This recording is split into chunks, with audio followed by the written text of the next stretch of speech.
Hey guys, it's Saf coming at you with another Raid Shadow Legends video, and in today's video I have an important public service announcement for you. If you are using your newly minted Emic Trunkheart, the fusion is over. I've got it on both of my accounts. I've already built it for my main account and we've got a video coming out of that soon with a really cool clan boss team. There is a big kind of problem at the moment with Emic's passive, and it does not always matter for you, but if you're building your Emic in a certain way, it might be very important that you're aware of this issue right now. So what are we talking about then? The passive has this ability. It's got two components to passive. The first component, when attacked whilst under a shield buff, which he pretty much is always under a shield buff because his A2 and his A1 kind of work together, his A3 gives him a shield, he's always under a shield buff, has a 50% chance of increasing the cooldown of a random skill on the attacker by 2 turns, occurs once per attack. So the idea is he places his A3, which taunts, he gets himself a nice chunky big shield based on his maximum HP, and he's obviously a HP based champion with a big HP pool, so you know the shield is chunky. Then you're forced to attack him with an ability or use an ability that doesn't attack. And then when you attack him, you're going to put your skills on cooldown because it books to a 75% chance, all right? So you've got a sort of like a 75% chance that whenever he gets attacked, he puts one of your skills on cooldown for 2 turns. It's actually somewhat good. If you can keep the taunt alive on, keep this buff on your champion, it can be quite annoying. The second component is not really a problem, but that's basically designed for clan boss, where if you can make sure that your HP is below 20%, any ally who has HP below 20% gets 20% more damage. It's actually really big. It can be challenging sometimes to make sure that your champion stays below that threshold because 20% is a very small margin. You know, if you put Life Drinker on, you're going to go over it. If you have any form of like per turn healing or anything like that, it does create a problem. But it's actually incredibly strong. It's not based on his HP. I've seen some confusion about this. This bit is not based on how much HP Emic has. It is simply, does my ally have less than 20% HP? If so, they do 20% more damage. Really cool. But the main bug that I want to shout out is this first one here. So what's actually happening at the moment, because of a coding issue, this is actually triggering on him if he has any form of self-damaging effects. Now, you might be thinking, well, he doesn't attack himself. How does that work? We are mainly talking about ally protection components. So there's 3 areas where this might affect you. If you have decided that you want your Emic Trunkheart to be a sort of a Doom Tower carry, or you maybe put him into a traditional clan boss team, and you've decided you want to make him tanky and you want him to actually take a lot of damage for your team. So if you decide to put him in Guardian gear, he's going to take 10% of the damage of all of your other champions, and he's going to absorb that damage. It's basically like a baby ally protection, which means whenever he attacks himself, he's going to proc his passive because they haven't excluded himself. They've excluded the opportunity of an ally attacking you. They haven't excluded the possibility that he attacks himself, which means any form of self-damaging is going to put all of his skills on cooldown. Because that's what it does. It puts one of his skills on 2 turns cooldown. It will break your speed turns. Other things that could cause this, we're talking about Selfless Defender.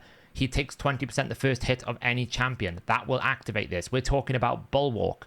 5% damage is transferred to him. Anytime someone gets attacked on your team, it could proc his passive. Now, it's a pretty significant bug, and it is mainly because of the way that these conditions are coded. Normally, certain ally champion abilities, to stop them from actually like triggering on allies or other things like that, they put conditions in there where it basically says it's not an ally. So they've actually done that with an ally, right? So if an ally does damage to you somehow, that doesn't happen.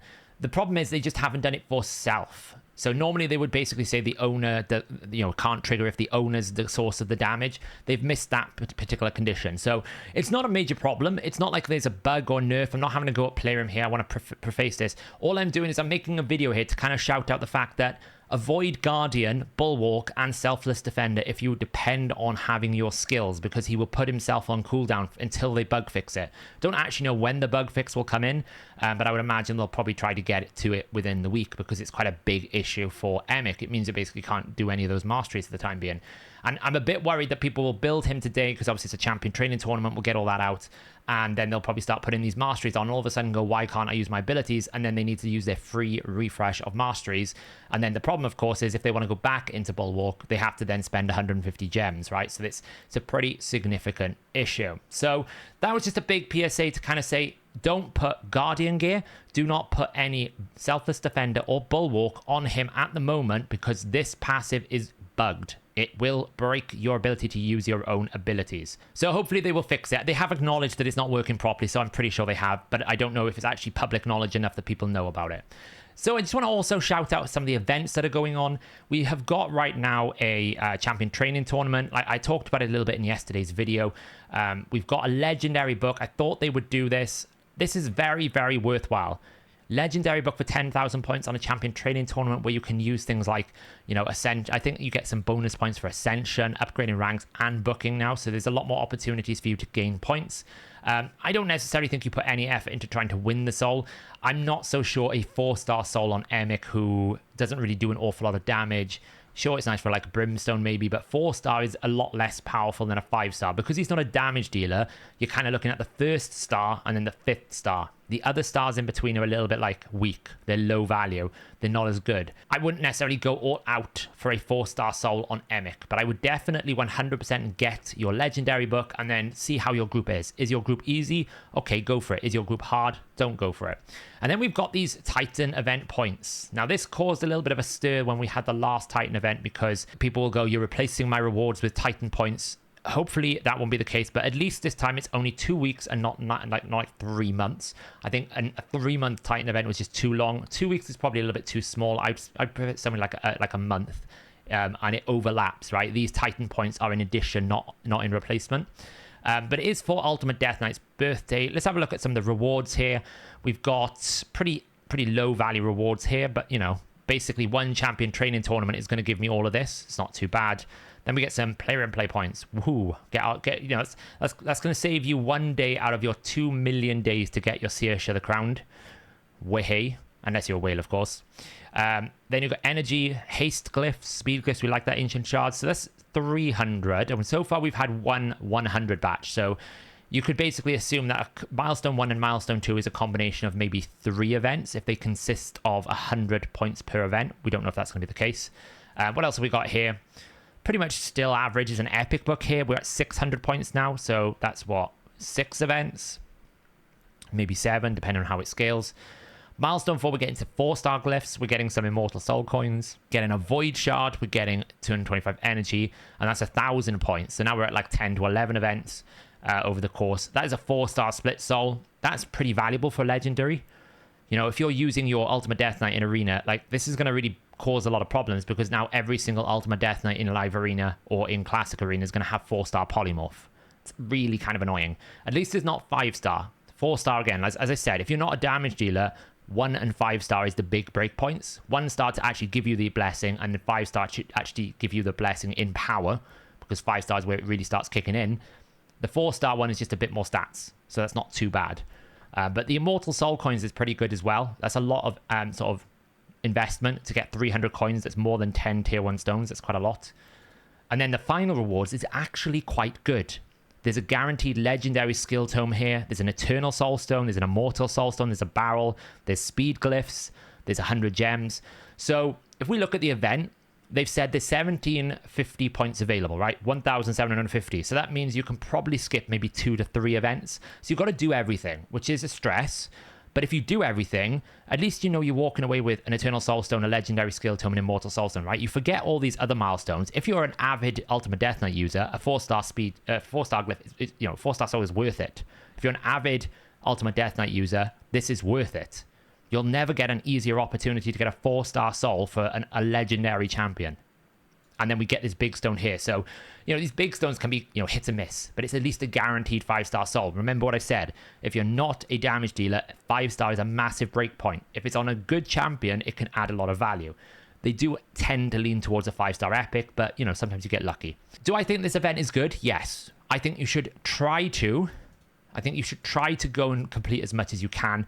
We'll have to see how much of it is paywalled. We've got this hero path coming tomorrow, so it's going to contain a guaranteed Roxam. Now, I would say I have got probably one of the most powerful Roxams you can possibly have. It is 6-star awakened. Outside of being +4, it hits hard, but the skills are just awkward because you just don't get what you want when you want it. In essence, if you're fighting in Clan Boss, which is very good for because you get decreased defense and weaken, you actually never want to be veiled. Because the moment you put him under veil, you actually go to an AoE and you lose half of that damage on the A3. And you basically have to get that. You kind of have to disable this A2 because it's too much turn meter fill. It's 50%, which is a real problem. It's strong, but I just don't think it's a champion that I would be chasing, because ultimately all Roxanne really is an AoE decrease defense and weaken if you can keep Veil up. The rest of the kit is just a little bit weak. You know, this does do like a stun on a single target, but you know, the value of a single target stun is actually quite low. You can kind of place the Veil. This passive is actually quite good if you can tune it in with Clan Boss, because you can get that block debuffs for one turn, but it's very difficult to enable. I have built it in a Clan Boss team, and I basically just disabled the A2 and hit with the A3, and the damage wasn't anything like crazy. And I had it in a very, very strong, crazy build, but I've kind of destroyed it a little bit now, but we were at like 350% crit damage. There's a video on the channel on it. So should you go for Roxanne? I would say don't worry about it too much. But it's going to have these Titan event points, and it is basically replacing a champion chase or summon rush, whatever event we were meant to have. So we'll have to see what the rest of the rewards are like. I think after the last couple of champion chase and everything, it will be a big ask for people. The times 10 is okay, but I might just try to get, as I said, the ultimate Death Knight points, because we know we can only lose 250. So when you look at this hero's path tomorrow, look how many Titan event points there are. You can lose 250 in total. So if there is 300 points on here and you want to get this Eternal Soul Stone, you have to do some of this hero's path. But at least they've done it up front, right? So if you know all you care about is this Eternal Soul Stone and this is 300 points, you don't want to participate, then you just can skip all the Ultimate Death Knight events. You don't have to do them. So there you go, a little bit of a breakdown of what's going on. But the big PSA, don't put Guardian or Bulwark or Selfless Defender on your Emic until Plarium bug fix the passive. There you go, guys. Thanks for watching. I'll catch you in the next video.